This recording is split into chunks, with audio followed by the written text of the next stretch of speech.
ketika KPU menghitung suara yang dinyatakan unggul dalam pemilihan presiden 14 Februari 2024 adalah pasangan Prabowo Subianto bersama Gibran Rakabuming Raka, calon presiden dan calon wakil presiden. Digugat, dipersoalkan, diajukan gugatan itu ke Mahkamah Konstitusi, dan oleh Mahkamah Konstitusi kemenangannya dinyatakan tidak ada masalah dan sah.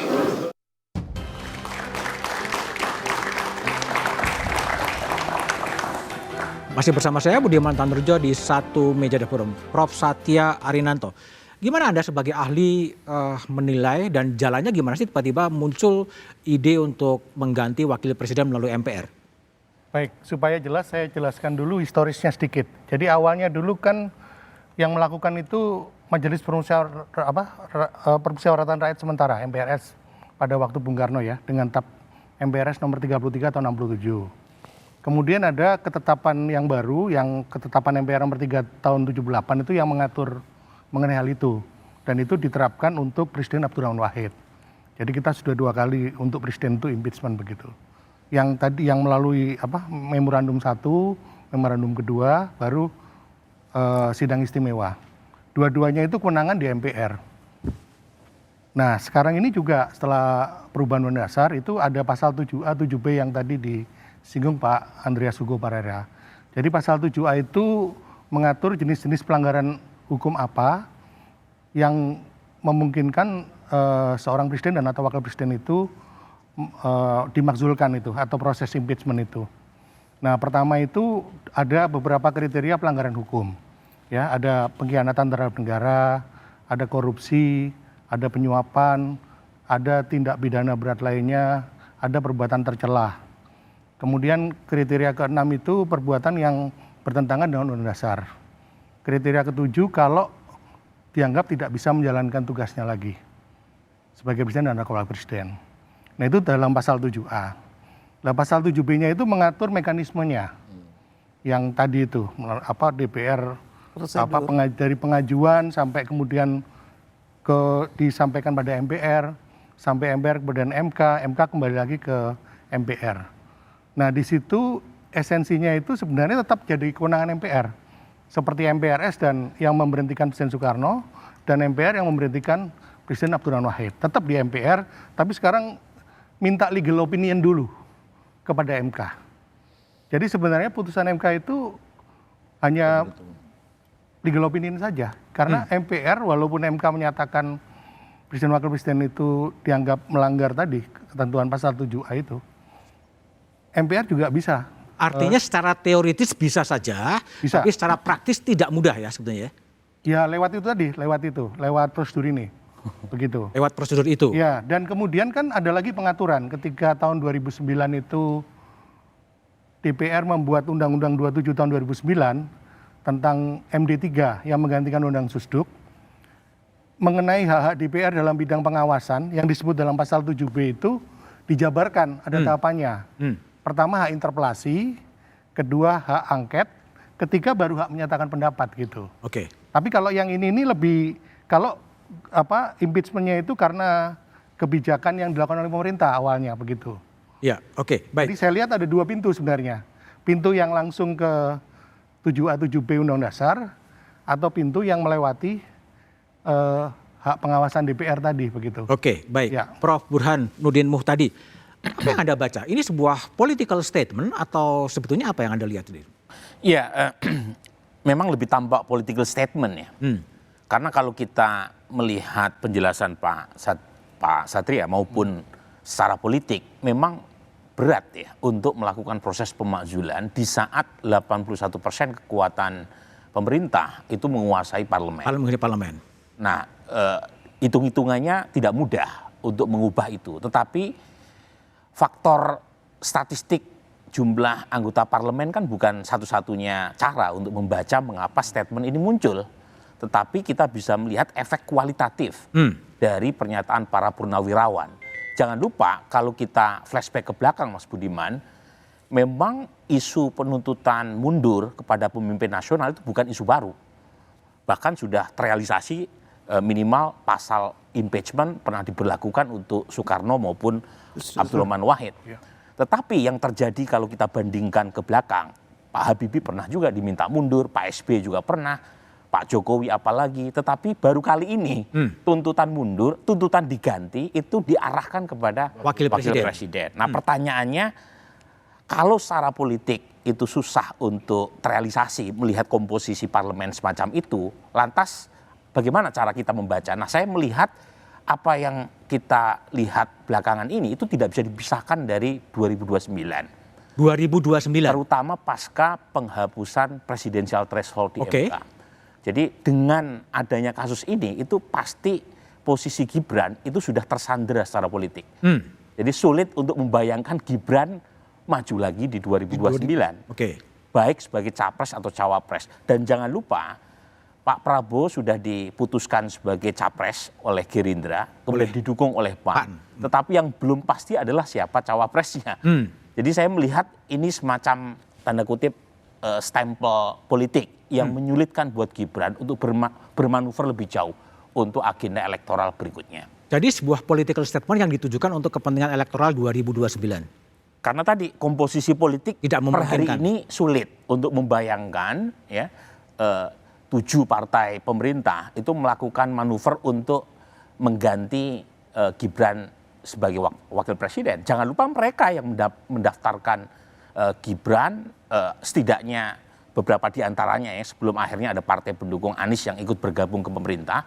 Tetapi jangan lupa pula tadi untuk mengganti secara konstitusional kan tidak mudah. Ya. Soal pelanggaran hukum misalnya, kalau misalnya dialamatkan ke putusan nomor 90, menurut Mahkamah Kehormatan MK itu bukan pelanggaran hukum, Bukan itu pelanggaran etik. Jelas karena ada conflict of interest ketua MK saat putusan nomor 90 diambil itu adalah pamannya Gibran. Oke. Tapi bukan pelanggaran hukum. Nah mungkin Bang Andreas tadi bisa dikaitkan dengan pelanggaran hukum yang dikaitkan dengan Yang lain. Ini perbuatan tercela ya. Ya. Kalau bisa membuktikan Fufu Fafa adalah Gibran. Tapi ini kan bukan hal yang mudah tuh. Ya. Jadi poin saya ini lebih kelihatan aspek politiknya ketimbang konstitusi yang secara kasat mata tadi sulit untuk bisa diterobos. Oke, baik Pak Samsul Jalal. Ada analisa dari Prof. Burhan yang mengatakan ini sebenarnya untuk menyandera Gibran untuk 2029. Sebenarnya apa pesan yang mau disampaikan oleh Forum Purnaweran Prajurit TNI? Karena ada 8 tuntutan itu kan, termasuk salah satunya adalah kembali kepada Undang-Undang Dasar lama sebetulnya. Ya ini kita lihat lagi ya. Kok Prabowo itu bisa jadi presiden apa? Ini ada permainan Prabowo dengan Jokowi. Pokoknya Pak Prabowo jadi presiden, tapi anak saya jadi wakil. Soalnya apa? Jokowi kan orang terkaya sekarang kan. Hasil korupsi dia itu kan. Bayar dong, sekarang apa-apa bayar kok. Ya. Hah? Kita percaya DPR. Oke lah DPR. DPR itu apa? Dewan Perwakilan Rakyat. Ini bukan Dewan Perwakilan Partai-Partai. Dewan Perwakilan Partai-Partai. Sekarang masyarakat bilang itu sampah. Ada komisi-komisi kan. Komisi itu mengeluarkan suatu keputusan juga bayar komisi dulu. Ini mohon maaf nih. Saya nggak tahu juga. Saya ini udah uzur kan. Saya 82 kan. Ya. Saya tamat tenaga militer 65. Saya pensiun 99 terakhir. Oke. Terakhir saya di Jaksa Agung, Jam Intel. Jadi apa negara kita ini apa sekarang? Ya bilangnya wah udah gelap, iya emang gelap sekarang. Oke, jadi lebih kepada keprihatinan ya sebenarnya. Betul sekali. Keprihatinan dari Purnaweran TNI terhadap Jadi kondisi. jangan bilang Bu Irma tadi bahwa itu bukan perwakilan, bukan TNI. Ya. Saya bilang perwakilan, semua ada, Angkatan Laut ada, Ya. dari juga. Ya mungkin bukan organisasi formalnya lah ya, PPAD gitu ya. Semuanya ada perwakilan kok. Hanya polisi yang nggak ada, kan itu aja. Oke, baik. Bung Andreas, gimana? Ini kan permainan politik sebenarnya untuk menyandera Gibran maju di 2029. Gimana Anda respon analisa Prof. Burhan tadi? Ya bisa jadi. Artinya salah satu kemungkinan artinya dari analisa Prof. Burhan tadi. Tapi saya melihat apa yang disampaikan oleh Pak Samsul para Jalal. purnawirawan. Sebenarnya kalau mau jujur, kita tanya aja anak-anak muda ini gitu kan. Hah? Tanya anak muda, mahasiswa yang depan, apakah mereka masih berpikir seperti sebelum 2024, sebelum pemilu. Kita lihat di media sosial, bagaimana ya soal fufu-fafa, soal macam-macam ya, urusan itu yang sebenarnya ya apa atmosfer yang ya itu tidak terlalu menyenangkan lagi untuk yang namanya tadi yang disebut tadi oleh teman-teman para purnawirawan gitu. Jadi sebenarnya saya mengapresiasi apa yang disampaikan oleh para purnawirawan ini, dan karena mereka bicara makanya orang lihat oh ini ada sesuatu. Ya mungkin ya seperti kata teman saya, mungkin kalau hanya relawan ini mungkin orang tidak terlalu perhatian. Gitu. Tapi ini para purnawirawan mereka serius berpikir, dan mungkin mereka menyuarakan apa yang dirasakan juga oleh banyak orang gitu. Oke. Nah ini harus jujur kita melihat ini secara secara politik, secara keseluruhan. Saya melihat kondisi hari ini gitu, lebih pada kondisi hari ini. Baik, nah, bahwa itu persoalan ini kemudian tindak lanjut, nah itulah itu persoalan konstitusi melalui tadi yang saya sampaikan, bahwa itu prosedurnya cukup panjang gitu kan. Tapi kita juga jangan lupa gitu bahwa ada yang tahun 67, kemudian Gus Dur tahun 2001, tapi kan tahun 98 kan juga kita pernah mengalami hal yang sama kan, yang tidak gerakan rakyat itu tidak melalui prosedur ini gitu. Baru 97 ada pemilu, ketika MPR dengan semua begitu suara mayoritas mengetok palu untuk Pak Harto, ya Mei 98 sudah selesai.